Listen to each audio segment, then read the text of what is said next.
A primeira lei da termodinâmica é uma consequência direta do princípio de conservação da energia.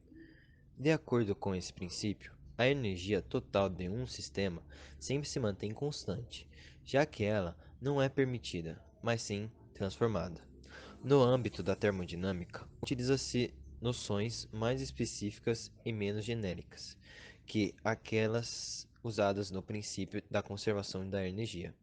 Na primeira lei da termodinâmica, usamos os conceitos da energia interna, calor e trabalho, que são pertinentes ao âmbito das máquinas térmicas.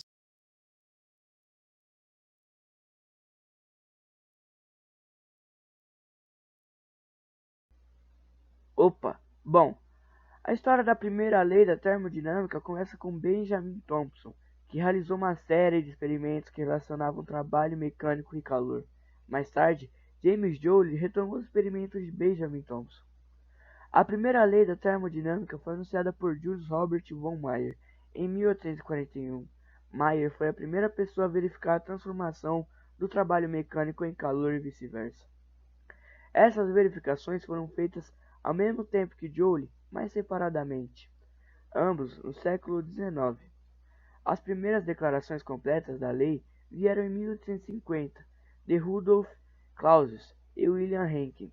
A afirmação de Henke é considerada menos diferente da de Clausius. A primeira lei da termodinâmica afirma que a energia total de um sistema isolado não é criada nem destruída, permanece constante.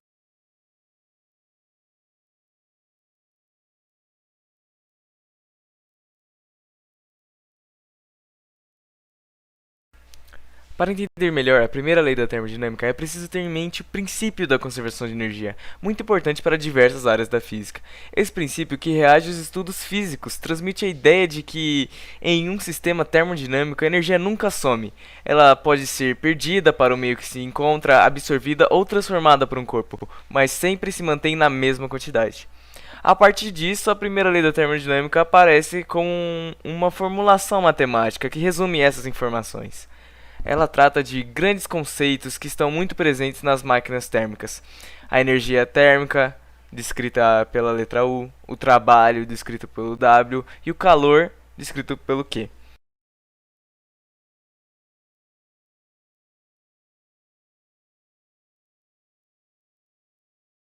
Por fim, a definição de calor é a energia em trânsito em um ambiente. Em nível de vestibular, essa grandeza é estudada pela calorimetria, dada sua influência nos estados físicos de um material, principalmente. Vale relembrar que não podemos esquecer de falar dos processos termodinâmicos, que podem assumir diversas formas dependendo da situação. Ou seja, ele pode ser feito mantendo a pressão no sistema constante, que nós chamamos de isobárico, sem troca de calor, que chamamos de adiabático, ou mantendo a temperatura constante, que chamamos de isotérmico.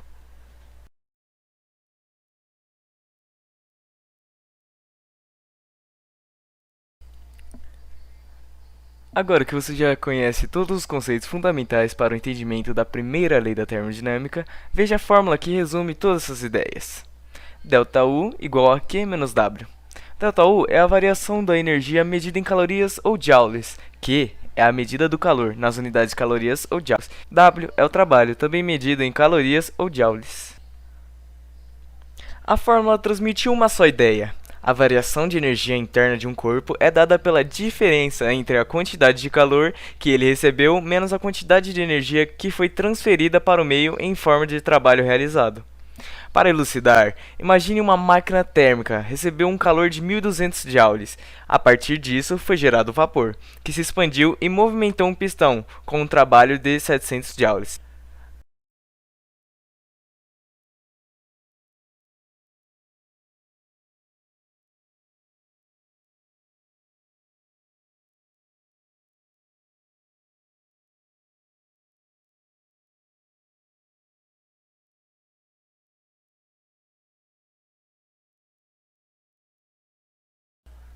Agora, eu irei falar sobre algumas coisas importantes para as aplicações da fórmula da primeira lei da termodinâmica.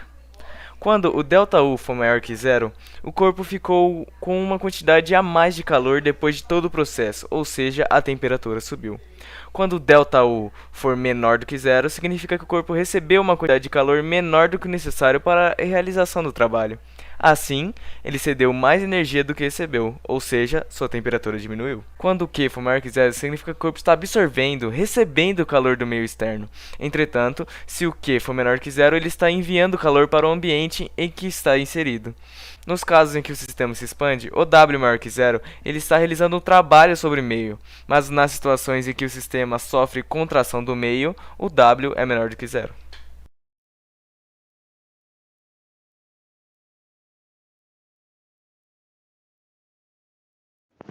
Termodinâmica no dia a dia.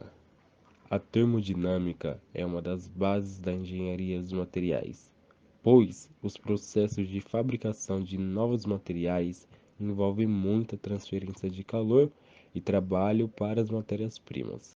Com isto, podemos dizer que a termologia está em situações do dia a dia como nas indústrias, que envolvem os processos industriais e transformam matéria-prima em novos produtos utilizando de máquinas e energia, automóveis, no processo de combustão, há uma grande liberação de calor e energia, e essa energia térmica é aproveitada para realizar o trabalho mecânico, e por último, a meteorologia, que envolve a medição de pressão e temperatura, umidade relativa do ar também.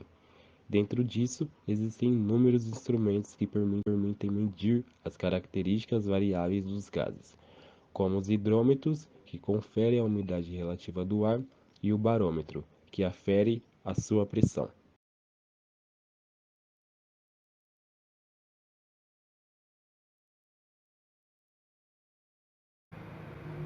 Bom, para fazer esse experimento, eu peguei 2 xícaras com água, coloquei uma do lado da outra, uma agulha, uma vela e fósforo. Bom, a ideia deste experimento era mostrar a primeira lei da termodinâmica em ação, onde eu coloquei a agulha no meio da vela e a pendurei no meio dos 2 copos, no meio das 2 xícaras. E assim, quando eu colocasse fogo, aplicasse o fogo em ambas as partes da vela, tanto nas costas como na frente, a vela ia ficar se mexendo por conta do fogo. E isso se resulta porque a parafina começa a derreter rápido quando a vela fica deitada, e um dos lados acaba perdendo parafina mais rápido do que o outro. Isso acontece porque a chama se aproxima bastante do corpo da vela, assim ela derrete mais rápido.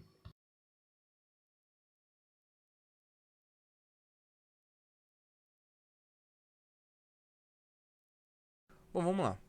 A energia interna de um sistema aumentou 400 joules quando absorveu 600 joules de calor. Foi realizado trabalho sobre ou pelo sistema. Qual o módulo de trabalho é realizado? Aqui nós temos as alternativas, e daqui a pouco nós iremos voltar aqui para saber qual é a correta. Mas vamos aqui para a parte que nos interessa mesmo. A fórmula que nós iremos utilizar é Q igual a ΔU mais W. Este Q ele é basicamente o calor. E quando ele é positivo, ele absorve calor. Quando ele é negativo, por sua vez, ele perde. O ΔU ele é a variação de temperatura. Quando ele é maior que zero, quando ele é positivo, ele aquece. E quando ele é menor que zero, quando ele é negativo, ele resfria. O W ele é o trabalho. Então, quando ele é maior que zero, quando ele é positivo, ele faz o trabalho. E quando ele é negativo, quando ele é menor que zero, ele recebe o trabalho. Bom, sem mais enrolação, vamos aqui fazer a conta. O exercício, ele nos informa aqui primeiro o nosso querido ΔU. Por que eu sei que ele nos informa o ΔU? Porque ele fala que a energia interna de um sistema aumentou 400 joules. A energia interna é a temperatura, é a variação de temperatura. Logo, se ele fala que aumentou, o ΔU ele vai ser igual a 400 joules. E depois ele fala ali, ó, quando absorveu 600 joules de calor. Se ele absorveu o calor, aqui ó, nós podemos ver, ele é o Q. Então, o nosso Q ele vai ser igual a 600 joules. O W nós não sabemos, certo? Vamos jogar aqui na nossa querida fórmula. A fórmula diz para nós que Q é igual a U mais trabalho. Bom, nós iremos substituir. Nós sabemos ΔU, sabemos o Q e não sabemos o W. Então vamos aqui substituir. O Q, ele consiste em ser 600 joules. Vai ser igual a mais 400 joules mais o W. Nós iremos colocar o W para o outro lado, fazendo assim com que o 400 fique negativo. Então vai ficar W igual a 600 menos 400. O W vai ser igual, então, a mais 200 joules. E nós podemos ver ali que quando o W ele é maior que zero, ele faz o trabalho, certo?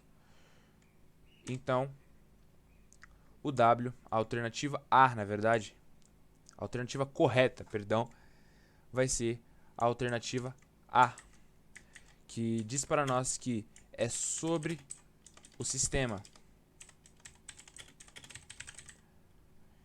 200 joules. Isso aqui se diz, é a alternativa A, na verdade, porque quando ele é positivo, quando o trabalho ele é positivo, ele faz o trabalho, ele é sobre o sistema. E se ele fosse negativo, ele recebesse o trabalho, seria pelo sistema. Por isso aqui que a nossa conta fica assim, tá? Então a alternativa A é a correta.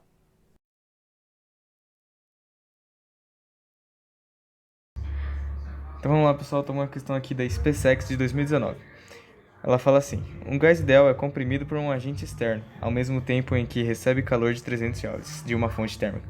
Sabendo-se que o trabalho do agente externo é 300 joules, então a variação de energia interna do gás é... Ele está querendo saber a variação de energia, que é o nosso ΔU, que a fórmula é igual a o calor menos o trabalho exercido. Como ele fala que o gás ideal ele é comprimido, ou seja, o sistema sofre uma contração, o nosso trabalho vai ser menor que zero. E aqui temos que ele fala que ele recebe um calor de 300 joules, ou seja, nosso calor é maior do que zero. Trocando nossos valores aqui na fórmula, temos o quê? Nosso ΔU é igual a 300 joules menos, como ele foi comprimido, nós temos menos 600, trabalho do agente externo, menos 600, regra de sinal, 300 mais 600, a nossa variação de energia interna vai ser igual a 900 joules, alternativa A.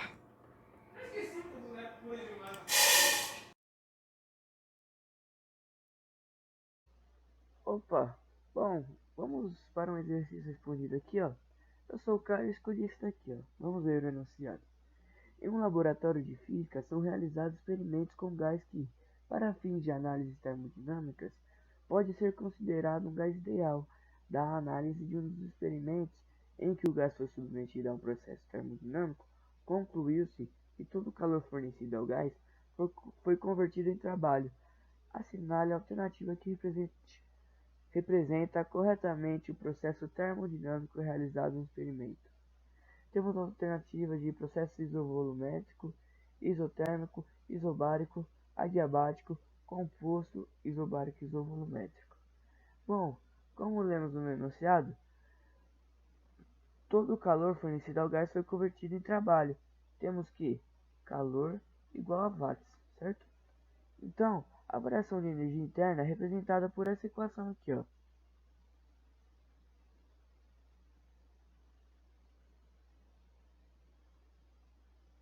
Diante do exposto, concluímos que a variação de energia interna é zero.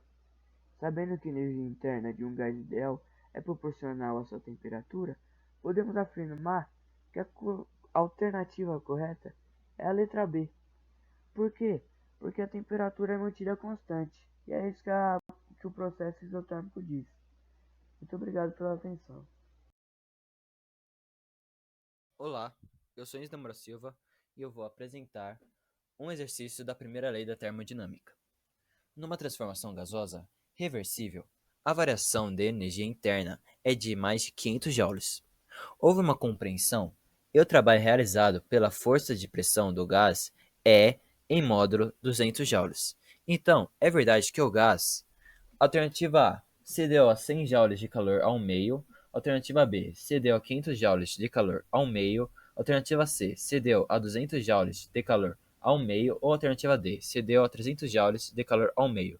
Aqui nós usaremos a fórmula da primeira lei da termodinâmica. Então colocamos o símbolo da variação igual ao do calor menos do trabalho. Como podemos ver, nós temos dois valores, o da variação, que é de 500 joules, e do trabalho, que é de 200 joules. O único que não temos é a do calor. Então, para nós descobrirmos a do calor, nós vamos fazer uma substituição. Colocaremos aqui, então, calor igual a variação menos trabalho. Então, nós sabemos que nosso valor do calor vai ser igual a 500 joules menos a do trabalho, que é de 200 joules. Então, descobrimos que o nosso valor do calor é igual a 300 joules. Então, a alternativa que nós temos no nosso exercício é a alternativa D. Ele cedeu a 300 joules de calor ao meio. Muito obrigado pela atenção. Questão termodinâmica. O que pode ser considerado um exemplo de processo isobárico? Alternativa A, um balão de gás hélio que sobe pelo impulso atmosférico. Começando aqui, a gente já pode considerar como falso, já que o balão ele sobe muito além do nível do mar, a pressão externa, que no caso é a atuante da atmosfera, diminui. Então, não pode ser considerado um processo isobárico, já que não é uma pressão exercida constantemente. Pulando agora para a alternativa C, que fala água subindo pelo canudo devido à sucção, a gente também pode considerar falso, já que como a água sobe pelo canudo, a gente está falando de uma pressão hidrostática exercida, então a gente não pode considerar como processo isobárico. Alternativa D, que fala da convecção do vapor da água, a gente já descarta, porque a partir do momento que a gente está falando de variação de altura, a pressão muda. Então a gente não consegue ter um processo isobárico, já que a pressão é variável também, por conta da altura. Sobrando então a única alternativa a ser certa, que é a alternativa B, que fala do aquecimento da água em um bule. Então, como tem o aquecimento do líquido dentro do bule, numa pressão externa, é constante. Então a gente pode considerar processo isobárico. A alternativa B está correta.